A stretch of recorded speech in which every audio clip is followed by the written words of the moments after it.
राज्य शिक्षा शोध एवं प्रशिक्षण परिषद पटना बिहार में आप लोग का स्वागत है।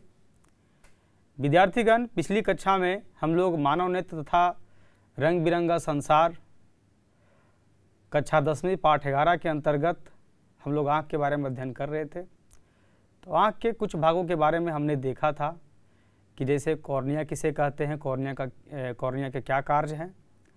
उसके बाद हम लोगों ने परितारिका, पुतली, पश्चमावी पेशियाँ के बारे में अध्ययन किया था।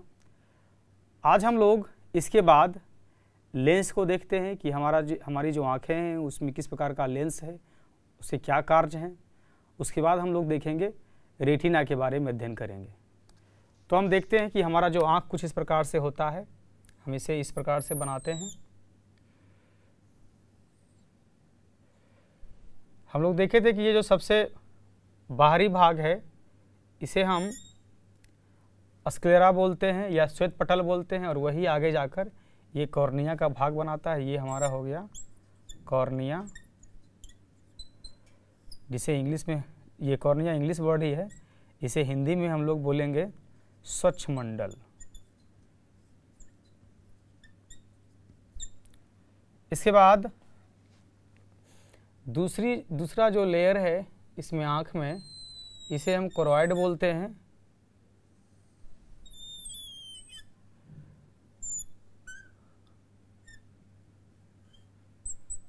और ये आगे जाकर ये हमारा हो गया परितारिका।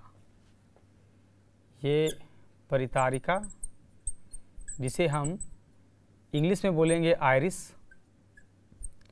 और यहाँ पे बीच अगर कोई बिंदु, ये जो ब्लैक स्पॉट है उसे हम बोलते हैं पुतली, जिसे इंग्लिश में हम लोग बोलेंगे पुपिल कहते हैं। उसके बाद यहाँ पर ये पश्चमावी पेशियाँ हैं और ये हमारे लेंस को होल्ड करके रखती हैं और इसकी साइज को बढ़ाती घटाती हैं। अब हम देखते हैं, पश्चमावी पेशियों के बारे में हम लोग अध्ययन कर चुके हैं। इसके बाद हम लोग देखते हैं हमारा जो आँख का लेंस है, जिसे हम बोलते हैं अभिनेत्र लेंस बोलते हैं।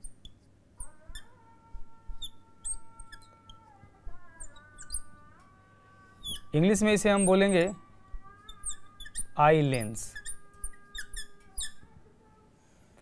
तो यह जो लेंस है यह उत्तल लेंस होता है।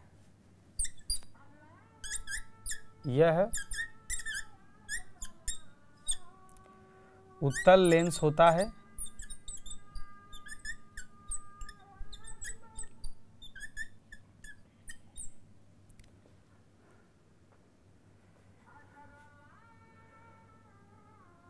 यह लेंस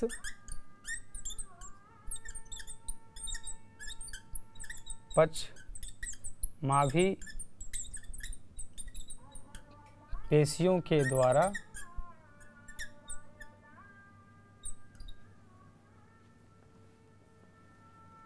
सिकुड़ने से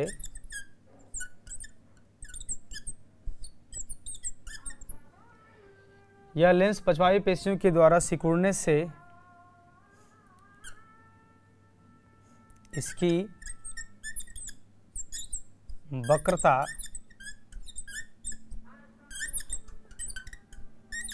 बढ़ सकती है।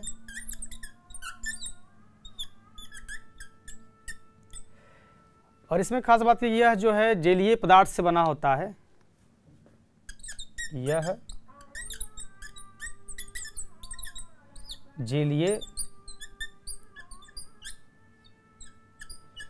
पदार्थ से बना होता है।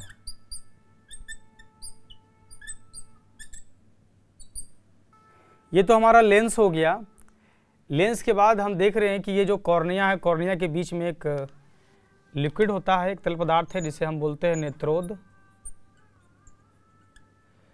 और इसके बीच में भी लिक्विड भरा होता है जिसे हम कछाप जल बोलते हैं या वर्टियस ह्यूमर बोलेंगे उसे हम।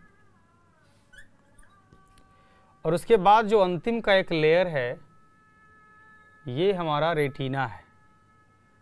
और इसमें भी इसके कुछ भागों को न्यूट्रिशन प्रोवाइड करता है कोरोइड, हमारा जो सेकेंड लेयर है ये कोरोइड है, ये हमारा स्क्लेरा है,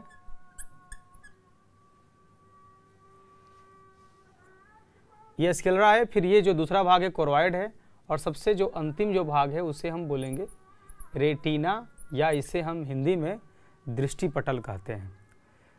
तो प्रकाश कॉर्निया से होकर, ये पुतली से होकर लेंस पर पड़ने के बाद रेटिना के किसी भाग में पड़ती है, और रेटिना के किसी भाग में पड़ने के बाद अब रेटिना के बारे में हम लोग को समझना है कि रेटिना के अंदर क्या होता है। तो रेटिना है कि यह एक सूक्ष्म कोमल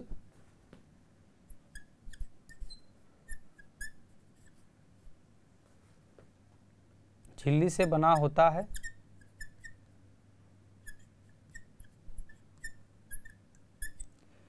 इसमें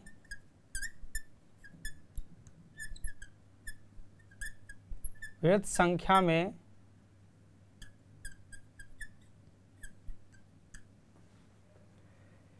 प्रकाश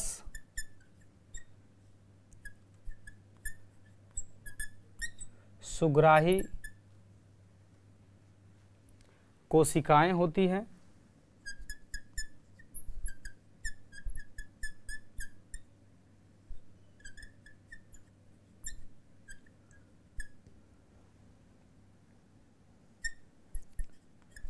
प्रकाश इस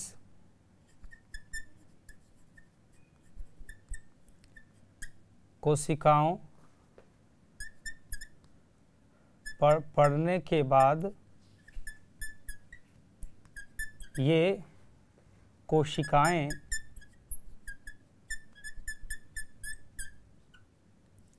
सक्रिय हो जाते हैं,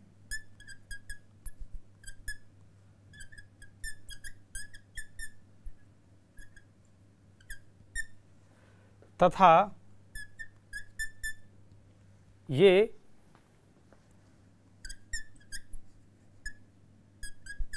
विद्युत सिग्नल उत्पन्न करते हैं।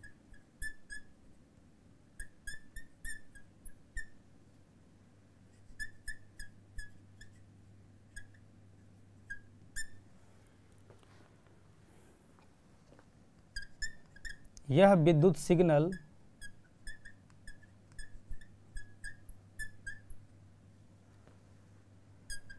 दृक् तंत्रिका से होकर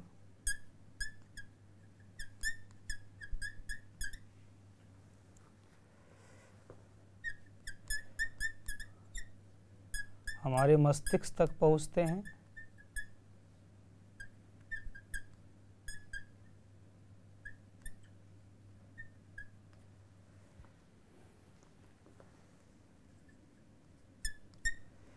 ये हमारे मस्तिष्क तक पहुंचते हैं। मस्तिष्क इसे संशोधित करता है,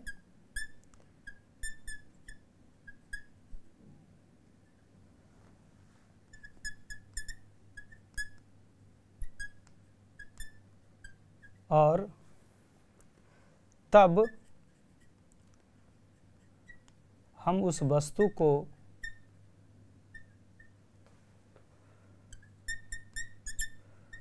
जैसा है वैसा देख पाते हैं।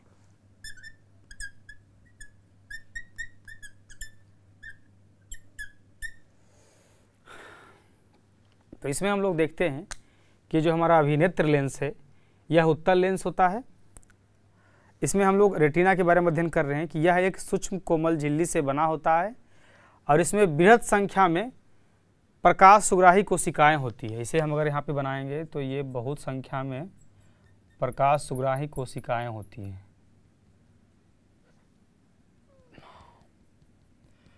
और इस पर कहीं पर भी अगर प्रकाश पड़ता है तो ये जो प्रकाश सुग्राही कोशिकाएं हैं यह सक्रिय हो जाती हैं और सक्रिय होने के बाद ये विद्युत सिग्नल उत्पन्न करते हैं और यही जो इलेक्ट्रिकल ये जो पल्स है, ये जो हमारा भाग है, इसे हम बोलेंगे दृक् तंत्रिका,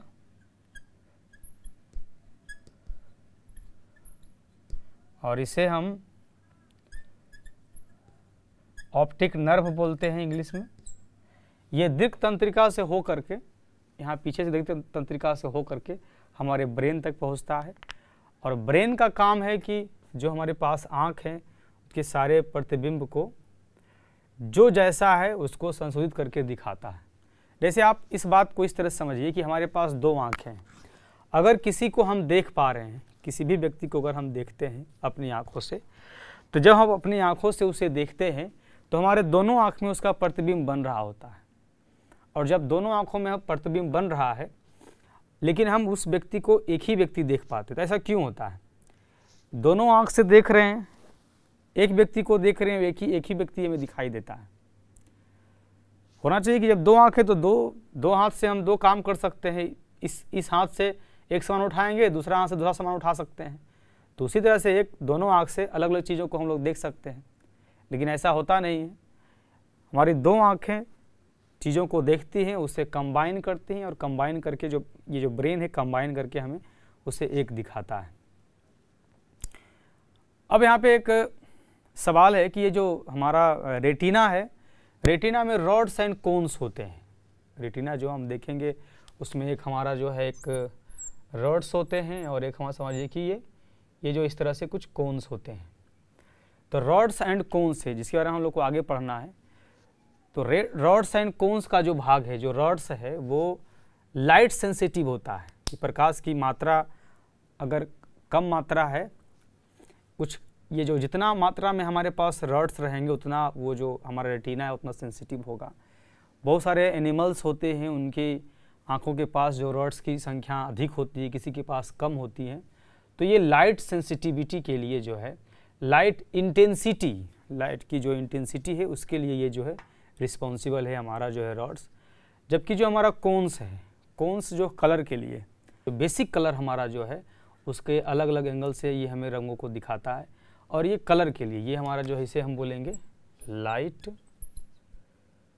इंटेंसिटी के लिए रिस्पॉन्सिबल है, जबकि ये कलर के लिए रिस्पॉन्सिबल है। ये दोनों होते हैं और अलग अलग एंगल से जब भी हम किसी रंग को देखते हैं तो ये अलग एंगल जा करके उस रंग को हमें दिखाता है। तो रंग के बारे में भी हम लोग पढ़ेंगे आगे। प्रिज्म जब हमें पढ़ना है तो प्रिज्म में पढ़ेंगे कि किस प्रकार से जो सूर्य का प्रकाश है वो 7 रंगों से मिलकर के बना हुआ है। और वो जो 7 रंग है, क्या वो 7 रंग सिर्फ हमें ही दिखाई देता है कि कुछ और भी जीव है जिसे दिखाई देता है? पहले तो हम ये समझते हैं कि ये जो हमारी आँखें हैं, ये जो प्रकाश है, प्रकाश के कुछ ही भागों को हम अपनी आँखों से देख सकते हैं। प्रकाश का स्पेक्ट्रम ब्रॉड है, हम सारे प्रकाश को नहीं देख सकते, उतनी क्षमता हमारे पास नहीं है। हम एक खास रेंज में, प्रकाश की खास रेंज को ही हम अपने आँखों से देख पाते हैं, उसे हम उसकी सहायता से चीज़ों को देख पाते हैं। हर तरह के प्रकाश का वेवलेंथ को हम लोग देख नहीं पाएंगे। अब इसमें हम लोग एक सवाल यहाँ पे ये उठता है कि हमारे पास 2 आँखें क्यों होती हैं? 2 आँखें होने के पीछे क्या कारण है? आप देखेंगे बहुत सारे जीव जो होते हैं उनके इस तरह से बना हुआ है और एक आँख इस तरह से, एक आँख इस तरह से इधर बना होता है। हमारे पास जो दोनों आँखें हैं दोनों सामने की तरफ है। तो हमारे पास 2 आँखें क्यों होती हैं? तो ऐसा कहा था कि जो हमारी जो एक आँख है, अगर इसे हम बंद कर लें तो हम 150 डिग्री तक देख सकते हैं। यानी कि इधर से अगर हम यहाँ देख रहे हैं, ये उंगली हम इधर दिखाई दे रहा है यहाँ से, और यहाँ से अगर हम ऐसे करते हैं तो ये जहाँ तक दिखाई दे रहा है ये पूरा 150 डिग्री है। इस आँख से भी हम ऐसे उंगली जाएंगे यहाँ से, और ये जो हमारा है ये लास्ट है यहाँ से, और हम यहाँ तक देख सकते हैं अगर हम सिर नहीं घुमा रहे हैं तो ये पूरा 150 डिग्री है। और जब दोनों को मिला देते हैं तब हम पूरा 180 डिग्री तक देख सकते हैं। एक तो ये बात हो गई, इसके कारण हमारे पास 2 आँखें हैं। दूसरी बात क्या है कि एक जो हमारे पास जो एक आँख है, इससे कहता है कि अगर एक आँख से हम सिर्फ 2 ही डायमेंशन में देख सकते हैं, 2D की चीज़ों को देखते हैं, यानी कि दुनिया में एक आँख से 2D में दिखाई देती है, जबकि दोनों आँख से हमें हर चीज़ जो है 3D में दिखाई देती है। इसको हम लोग एक आइए गतिविधि के माध्यम से देखते हैं कि किस प्रकार से एक आँख से हम 2D की चीज़ों को देखते हैं, जबकि 2 आँखों से हमें 3D की चीज़ें दिखाई देती हैं। तो अभी हम देखते हैं कि हमारे पास 2 आँखें क्यों हैं। तो हम लोग बात कर रहे थे कि एक आँख से हम लोग 150 डिग्री देख सकते हैं। अगर एक आँख बंद कर ले तो हम यहाँ से उंगली अपना लेंगे यहाँ से, और इधर से अगर ले जाते हैं तो हमें यहाँ तक दिखाई दे रही है, यानी कि 150 डिग्री है। और जब हम दूसरा आँख लेंगे, दूसरे आँख में भी अगर हम इसको बंद कर दें तो यहाँ से लेकर के इसे इस तरह से लेके चलते हैं और ये हमें 150 डिग्री तक दिखाएगा। और जब दोनों खोल लेते हैं तो दोनों से ये हमें 180 डिग्री का जो फील्ड है वो हमें दिखाता है। इसके बाद हमें 2 आँखें इसलिए ज़रूरी है कि हम एक आँख से सिर्फ जो दुनिया को देखेंगे तो वो हमें चपटी दिखाई देंगी, यानी कि हम 2 डायमेंशन में देख सकते हैं। अब 2 डायमेंशन का मतलब क्या हुआ? इसका तात्पर्य सिर्फ हुआ लंबाई चौड़ाई, इसमें गहराई हमें दिखाई आसानी से नहीं देती है। तो गहराई इसे समझने के लिए हम लोग एक प्रयोग करते हैं। प्रयोग करने के लिए हमारे पास एक कलम है, ये सामान्य तरह का कलम है, और हम देखते हैं कि इसका 2 भाग है। एक ये इसका कैप है और ये एक मेन भाग जिससे हम लिखते हैं। और हम क्या करेंगे कि अपनी एक आँख को बंद कर लेंगे। एक आँख को अगर हम अपने से बंद कर सकते हैं तो बंद कर लेंगे, अगर नहीं बंद कर सकते तो किन्हीं को बोलेंगे कि आप एक आँख को मेरा बंद कर दीजिए। तो एक आँख इस तरह से बंद हो गया, और ये हम जो है दोनों भाग को लेते हैं और इसे हम प्रयास करते हैं कि इसमें चला जाए। आप देख सकते हैं ये मेरा एक आँख बंद है, और जब हम इसे प्रयास करते हैं कि ये दोनों चला जाए अंदर, तो ये इधर से फोकस करने के बाद इसमें नहीं जा रहा है। और जब दोनों आँख खोलते हैं तो चलता है पता कि हाँ इसमें ये प्रवेश कर गया। तो आप इसे अपने घर पे कर सकते हैं, बहुत ही आसान प्रयोग है। और तब आपको ऐसा लगेगा कि सही में हम एक आँख से 2D में चीज़ों को देख सकते हैं। 3D में चीज़ों को देखने के लिए हमें 2 आँखों की आवश्यकता पड़ती है, और शायद इसीलिए भगवान ने हमें 2 आँखें दी है ताकि हम विभिन्न प्रकार की चीज़ों को कर सकें। तो अभी हमने देखा कि किस प्रकार से हम एक आँख से हम 2D में देख सकते हैं, जबकि 2 आँख से हम जो है किसी वस्तु की 3D को देख सकते हैं। और एक आँख से हमें चीज़ें चपटी दिखाई देती है, जबकि 2 आँख से हमें गहराई भी दिखाई देती है। इसके बाद हम लोग देखते हैं, आइए गतिविधि करते हैं और गतिविधि के माध्यम से समझते हैं कि किस प्रकार से जो हमारी आँखें हैं 2 प्रतिबिंब को कंबाइन करके जो एक प्रतिबिंब के रूप में दिखाता है। तो चलिए इस गतिविधि को आकर करते हैं। अब हम ये समझते हैं कि हमारे पास 2 आँखें हैं और दोनों आँख में प्रतिबिंब बनता है। हम देख रहे हैं कि दोनों आँखें हैं, दोनों आँखों के अंदर कॉर्निया है, कॉर्निया के फिर अंदर नेत्रोध है, परितारिका, परितारिका के बीच में हमारा पुतली है, और पुतली से प्रकाश होकर लेंस पर जाता है और लेंस से रेटिना पर प्रतिबिंब बनता है, उल्टा और वास्तविक प्रतिबिंब बनता है। और वह प्रतिबिंब ऑप्टिक नर्व से दीर्घ तंत्रिका से होकर के हमारे मस्तिष्क तक पहुंचता है, और मस्तिष्क हमारे दोनों आँखों के द्वारा बनाया हुआ जो प्रतिबिंब है उसको मिलाता है, और एक सिंगल प्रतिबिंब एक ही प्रतिबिंब हमें वो दिखाता है। तो एक प्रयोग के माध्यम से हम अपने जो दिमाग है, मस्तिष्क है, उसे मैनिपुलेट करने का काम करते हैं, और इस प्रयोग को आप भी अपने घर पर कर सकते हैं। काफ़ी सुरक्षित प्रयोग है। इसके लिए हमारे पास कुछ नहीं चाहिए, बस एक अवलोकनकर्ता के रूप में मैं या आप खुद कर सकते हैं इसको। और हमारे पास एक चार्ट पेपर या कोई भी कार्डबोर्ड, ये न्यूज़पेपर भी हो सकता है। ये चार्ट पेपर को हम लोग लेते हैं और इसे बस इस तरह से फोल्ड करना है। इसे हम लोग इस तरह से फोल्ड करते हैं।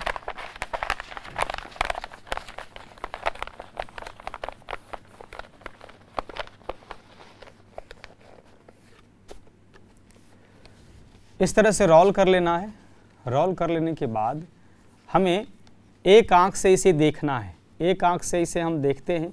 आप देख रहे हैं कि एक आँख हमें दिखाई दे रही है, एक आँख से देख रहे हैं, और जो दूसरा हाथ है वो इस तरह से रखते हैं। ये जो हमारा हथेली है ये इस आँख के पास रखते हैं। तो हमारा ब्रेन जो हमारा दिमाग है वह इस प्रतिबिंब को, एक आँख वाले प्रतिबिंब को देख रहा है, और दूसरा आँख देखिए, दूसरा आँख जो है हमारा ये बंद है। उसके बाद ये एक आँख से हम कैमरा को देख रहे हैं, ये हमें दिखाई दे रहा है। उसके बाद दूसरा आँख के सामने ये हमारा हथेली, ये इस प्रकार से है। और जैसे ही हम खोलते हैं तो खोलने के बाद हमें इसमें क्या है कि ये लगता है जैसे कि हथेली के अंदर एक छिद्र हो गया है। जितना बड़ा चार्ट पेपर मुड़ा हुआ था उतना बड़ा ही ये छिद्र हमें दिख रहा है। तो ऐसा क्यों हुआ? ऐसा इसलिए हुआ कि जब हमारा एक आँख बंद था या हम हथेली को देख रहे थे, दूसरा आँख इस चार्ट पेपर के होल से चीज़ों को देख रहा था। और जैसे ही हम दूसरा आँख खोलते हैं तो हमारा दिमाग जब उस चीज़ों को वो देख रहा है तो उसका प्रतिबिंब या हथेली का जो प्रतिबिंब दोनों को मर्ज करके हमें वो दिखाता है। और ऐसा मालूम पड़ता है जैसे कि हमारे हथेली में छिद्र हो गया है। तो इस प्रयोग को आप घर पर कर सकते हैं। आप बस इसे फोल्ड करना है, फोल्ड करके एक आँख के पास लाना है, दूसरा हथेली हमारे पास इस प्रकार से रहेगा। इस आँख को आप बंद कर लीजिए। उसके बाद जैसे ही खोलिएगा तो खोलने के बाद आपको दिखाई देगा कि ये वाला जो चार्ट पेपर से आप जो दिख रहे थे, जो होल था, जो भी चीज़ें आपको दिखाई दे रही थी, लगेगा जैसे मालूम कि ये वाला हमारा जो हाथ है वो हाथ या हथेली के पास जो है एक बड़ा सा होल हो गया है। तो ऐसे बहुत सारे जो हैं पजल्स हैं, बहुत सारे चीज़ें हैं जिसमें हम अपने ब्रेन को, अपने आँख को जो है ट्रिक कर सकते हैं, चीज़ों को देख सकते हैं। बहुत सारी चीज़ें हमें दिखाई पड़ती है कि वो ऐसी है जबकि वो ऐसी होती नहीं है। हमारा जो ब्रेन है, ब्रेन इस तरह से बना हुआ है कि अगर हमारे आँख के पास बहुत पास कोई चीज़ है तो वो बहुत बड़ा दिखाई देता है, लेकिन जैसे जैसे वो दूर होता है वो हमें बहुत ही छोटा दिखाई देता है। जो चीज़ें हमें छोटा दिखाई दे रही है इसका मतलब ये नहीं कि वो सचमुच में छोटा है। जैसे हम सूरज को देखते हैं तो लगता है कि ये कितना बड़ा गोला है, जबकि वो बहुत बड़ा गोला है। हम तारों को देखते लगता है कि छोटा सा जो है एक बिंदु टाइप का जो है एक आसमान में रात में चमकता हुआ दिखाई दे रहा है, लेकिन जब उसके नज़दीक हम जाएंगे तो वो पृथ्वी से कई गुना बड़ा है, क्योंकि ये दूरी के कारण होता है और दूरी के कारण हमारी आँखों को लगता है कि वो चीज़ जो है छोटी है। तो इस प्रयोग को आप सुरक्षित है, आप इस प्रयोग को आप कर सकते हैं।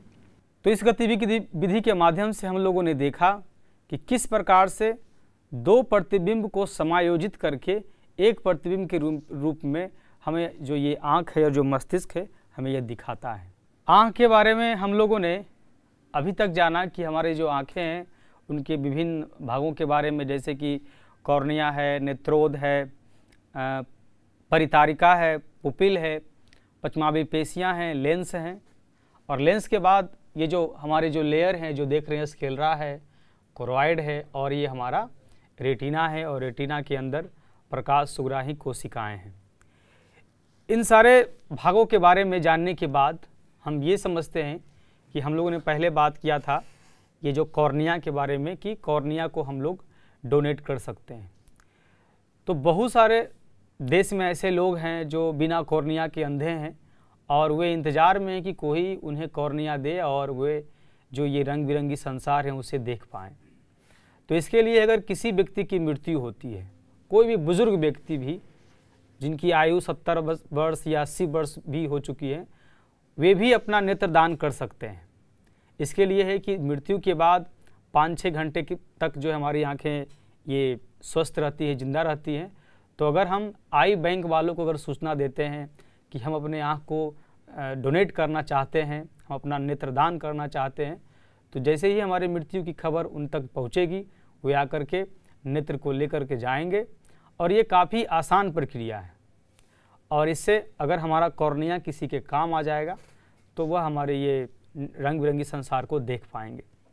इसके बाद है कि आँख में कुछ विकृतियाँ उत्पन्न हो सकती है। जैसे हम बोले कि कॉर्निया ये जो हमारा है ये तो खैर है कि कोई अगर नेत्रदान कर देगा तो हम उसे देख पाएंगे अगर हो गया, लेकिन और भी चीज़ें हैं कि अगर रेटिना में कहीं भी समस्या है, रेटिना अगर कहीं डैमेज हो गया, या मान लीजिए ये जो हमारा परितारिका है या जो पुपिल है या इसके अंदर का कोई भाग जो परमानेंटली डैमेज हो जाए, या ये दृक् तंत्रिका है ये डैमेज हो जाए, यानी कि ब्रेन और आँख के बीच का जो कड़ी है अगर वो डैमेज हो जाता है तो हम हमेशा के लिए नहीं देख पाते हैं।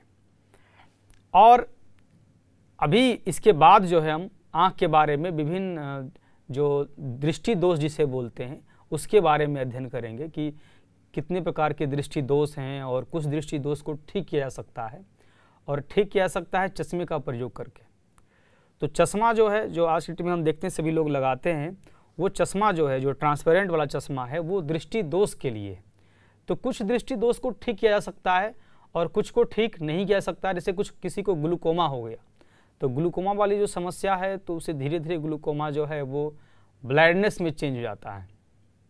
एक तरह की जो कॉमन समस्या है वो है कलर ब्लाइंडनेस, यानी कि किसी व्यक्ति को जो ये बेसिक कलर है उसमें उसको आइडेंटिफिकेशन में समस्या है। जैसे ये जो हमारा ये जो कोन्स है, ये एंगल अगर नहीं बना पा रहे हैं तो वह व्यक्ति जो है एक खास रंग को नहीं देख पाता है, उस रंग के लिए वो ब्लाइंड है, तो उसे हम कलर ब्लाइंड कहते हैं। उसके बाद अगर इसके बीच में कहीं समस्या है, एक कॉमन समस्या और होती है जिसे हम कैटरेक्ट बोलते हैं, मोतियाबिंद। तो मोतियाबिंद में क्या है कि ये जो कॉर्निया है, कॉर्निया के ऊपर एक ये परितारिका, कॉर्निया के ऊपर नहीं, कॉर्निया के बाद ये जो परितारिका है उसके ऊपर एक झिल्ली बन जाती है, माड़ जैसी, एक कोहरा जैसी एक झिल्ली बन जाती है। और मोतियाबिंद में उसे हटा करके डॉक्टर्स क्या करते हैं कि वहाँ पे लेंस भी इम्प्लांट कर देते हैं ताकि जो भी उनकी समस्याएं हैं वो परमानेंटली ठीक हो जाए। तो ये ओल्ड एज में ज़्यादा होती है ये जो मोतियाबिंद है। अभी हम लोग देखते हैं कि अधिकांश जो बुज़ुर्ग व्यक्ति हैं वो मोतियाबिंद का ऑपरेशन उनका होता ही है, एक आँख में फिर दूसरा आँख में, और फिर वो चीज़ों को आसानी से देख पाते हैं। तो इस पूरे चैप्टर में, इसके पिछले वीडियो में हम लोग आँख के विभिन्न भागों के बारे में अध्ययन किया। अब फिर अगले वीडियो में हम लोग देखते हैं आँख से संबंधित विभिन्न दोषों के बारे में अध्ययन करेंगे। तब तक के लिए धन्यवाद।